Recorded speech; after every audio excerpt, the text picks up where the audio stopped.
Here's how Xbox is fixing one of their biggest problems. What's up, y'all? I am Ray, and this is my channel, Xbox Ready, where I get on multiple times a week to talk the latest Xbox news, rumors, games, accessories, pretty much anything I want to talk about as long as it's about Xbox in some way. Now, I've been doing a lot of thinking. See, just the other day, my sister gave birth to a beautiful baby boy. And while I was hanging out with my nephew and my dad was holding him.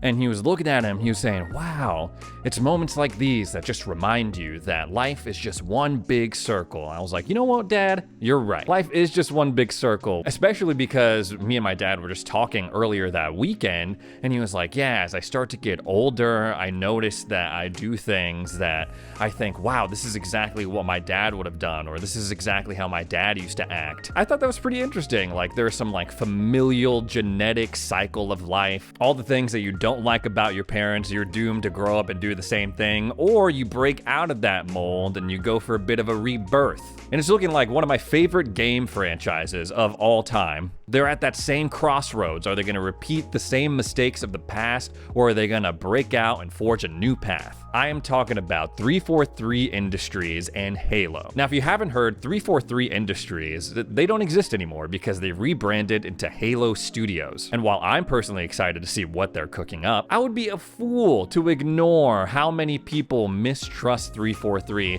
since they took over the Halo franchise. A lot of people are rightfully questioning, hey, are they going to make Halo great again, or is it going to be the same old thing we've been seeing over the past several years? I don't have any beef with 343. I don't think any of the games that they've put out have been terrible. Have they been as iconic as the Bungie-made Halo games? No, but I don't share this deep-rooted hatred of 343 that a lot of other Halo fans seem to have. If you're Xbox, if you're Microsoft, you better be praying, doing whatever crazy ritual that you can to ensure that 343, or now Halo Studios, figures it out. Because if you save Halo, you save Xbox. These platform holders, they live and they die based on the success of their cornerstone franchises. Why do you think Sony keeps remaking the same games over and over again? Because they know it's gonna make money. They know people like it and that they're gonna buy it. Same thing with Nintendo. They don't care about performance or graphics or anything like that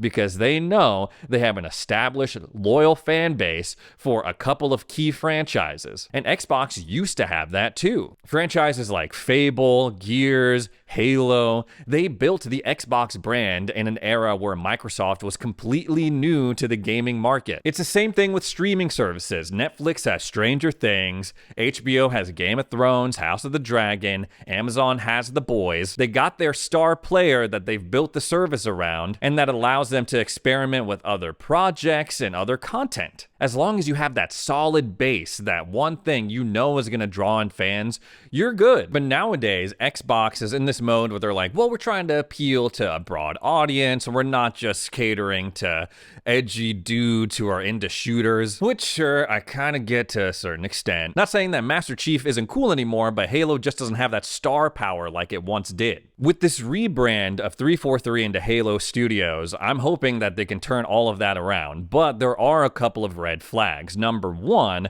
there is this dude who used to work at 343 for like 12 years or something crazy like that. Recently, after they announced the rebrand and the engine switch, he went on LinkedIn and completely trashed them. He was like, man, this is a terrible place to work. 343 is creatively a cancer. He specifically called out the new leadership and said that nothing is going to change. Don't trust 343. And as much as I want to ignore that and chalk it up to like, oh, a scorned ex-employee going on a tirade against his former employer, I mean, the guy worked there for more than a decade. If anyone knows 343, it's probably that guy. But believe it or not, that is not the only LinkedIn post that sheds light on what's going on with the Halo franchise. Because this other dude, Mike Klopper, who used to be the studio head of Certain Affinity, which has historically been a Halo support studio, he went on LinkedIn and was like, yo, I used to lead a team of designers working on the Battle Royale mode that we know was codenamed Tatanka. He says, I believe this product could have been a game changer developer for the franchise. We loved playing it, and working on it was a fantastic experience despite its cancellation. And that is so questionable to me, because I'm thinking, why didn't they just release it? Halo's at the point where they should be trying everything and anything, even if it means breaking away from the classic Halo experience. Sure, why not try a Battle Royale mode? They've already been working on it, clearly, so why not just launch it and see how it does? Sure, sometimes you take a swing, you miss, but sometimes you hit. The open world, the grappling hook, being able to give all of your Marines a sniper rifle and drive them around in a Warthog, all of that off-the-wall stuff were things that I really enjoyed about Halo Infinite's campaign. So yeah, sure, maybe a Battle Royale Halo is a huge departure from what we usually expect from the franchise, but why not just release it and see how it does? Could it have been any worse than the other Halo games that have launched in recent years? I guess we'll never know. So yeah, two major red flags coming straight from LinkedIn of all places, especially the Battle Royale stuff, because it reminded me that even if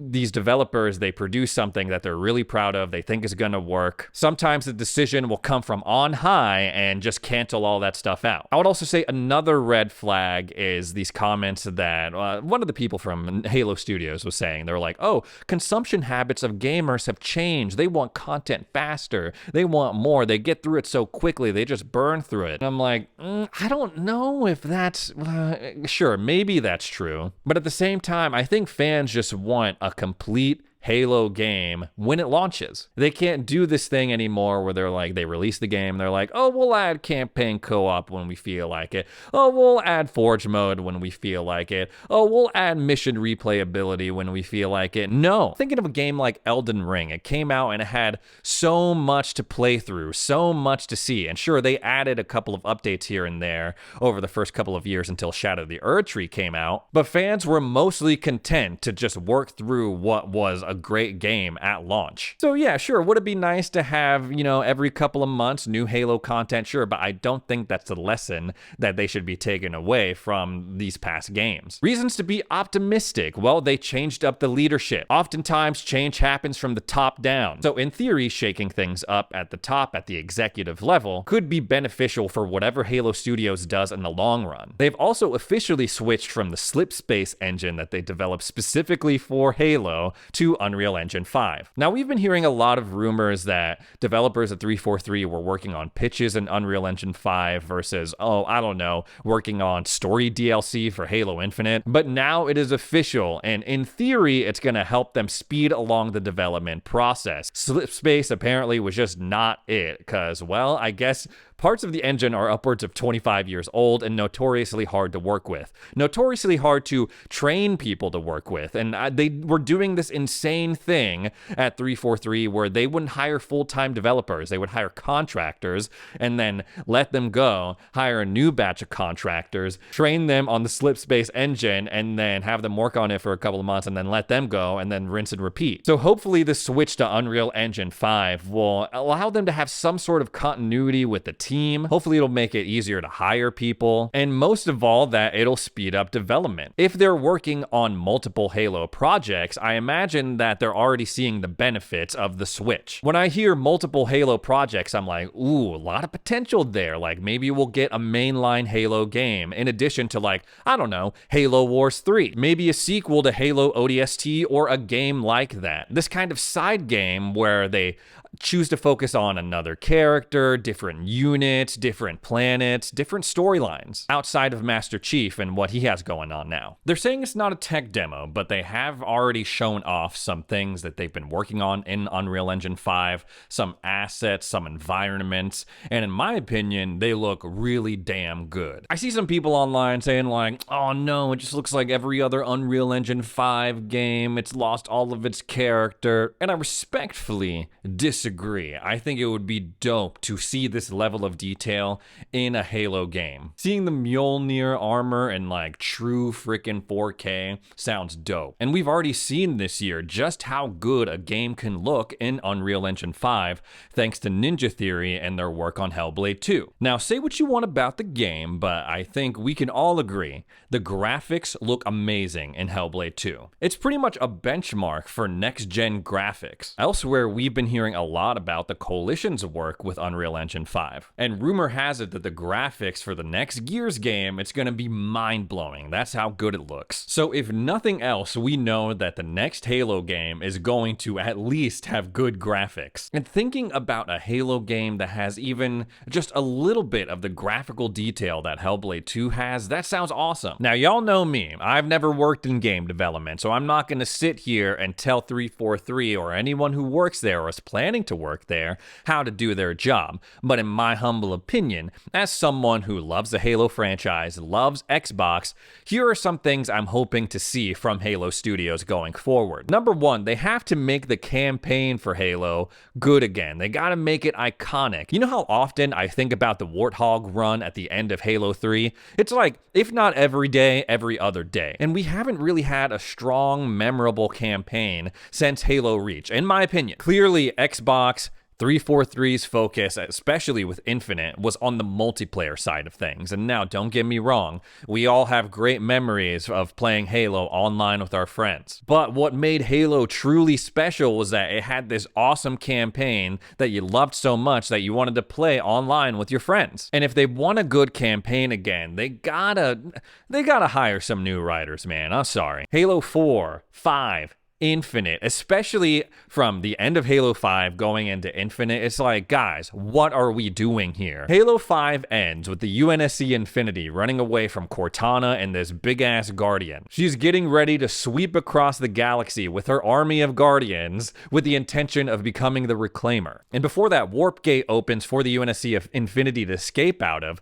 Lasky even says, he's like, you know what? We're running away, but we're only running away so we can figure out a way to fight Cortana. Fast forward to Halo Infinite, you're not figuring out shit, bro. And at the very, very end of Halo Infinite, there's this cutscene where Dr. Halsey, goes up to Master Chief and she's like, took you long enough, John. Then you get to Halo Infinite and it's like, they didn't think that we'd want to see what happened to Cortana. They thought it would be cooler to tell us through holograms. Dr. Halsey, nowhere to be found. Fireteam Osiris, nowhere to be found. Frickin' Blue Team, nowhere to be found. Halo Studios cannot keep doing stuff like that. If you set something up, you gotta see it through in the next game. No more forgetting stuff, rebooting stuff, pivoting. You gotta cut that out. I mean, the opening scene for Halo Infinite is Aatrox beating the absolute crap out of Master Chief and throwing him off the ship. I'm like, whoa, that's badass. I want to see more of that guy. And then you don't. Glad they built him up all through Halo Wars 2 and in that really awesome opening cinematic. Halo Infinite's ending, they had so much to work with. So much so that I was convinced that they were going to do campaign DLC. Master Chief, the weapon, the pilot, they're still on Zeta Halo.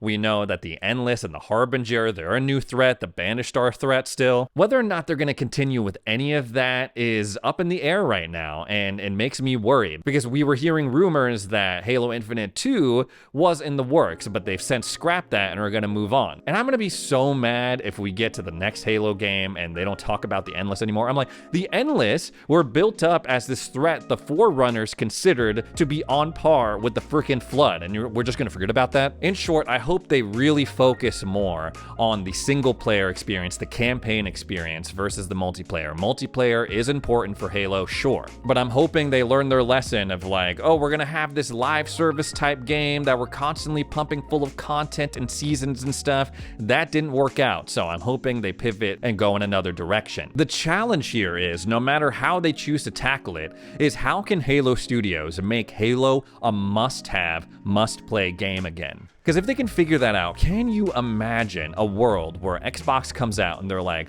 boom, here's Fable. Boom, here's Gears of War E-Day. Boom, here's a new Halo game. And they are all bangers? People would be so stoked, man. They'd buy Xboxes. They subscribe to Game Pass just to play those 3 games. At this past showcase, we saw the response to Gears of War E-Day specifically. Oh my gosh, Xbox is so back. So excited for this game. My hope is that they focus on the campaign a little bit more. They have this franchise now that is gonna carry them with the multiplayer stuff, with the live service stuff, with the microtransactions. Call of Duty. Halo doesn't need to be that anymore. So just focus on on making a dope campaign, a dope story. So at the end of the day, yes, I know that not a lot of people trust 343 or now Halo Studios, but I think we have reason to be optimistic. It's clear that Xbox kind of knows, like, hey, we gotta show our original franchises some love. Let's get Marcus and Dom back in this. Let's give Master Chief a fresh coat of paint. Let's make him look really, really good in Unreal Engine 5. And if they can nail it, it is going to be huge for Xbox as a brand. Anyways, guys, that's all the Halo stuff I have to talk about today. Thanks so much for joining me for another edition of Xbox Ready. If you made it this far into the video, please consider subscribing and helping me on my journey to 200,000 subs. Thanks again for watching, and we'll see you in the next video.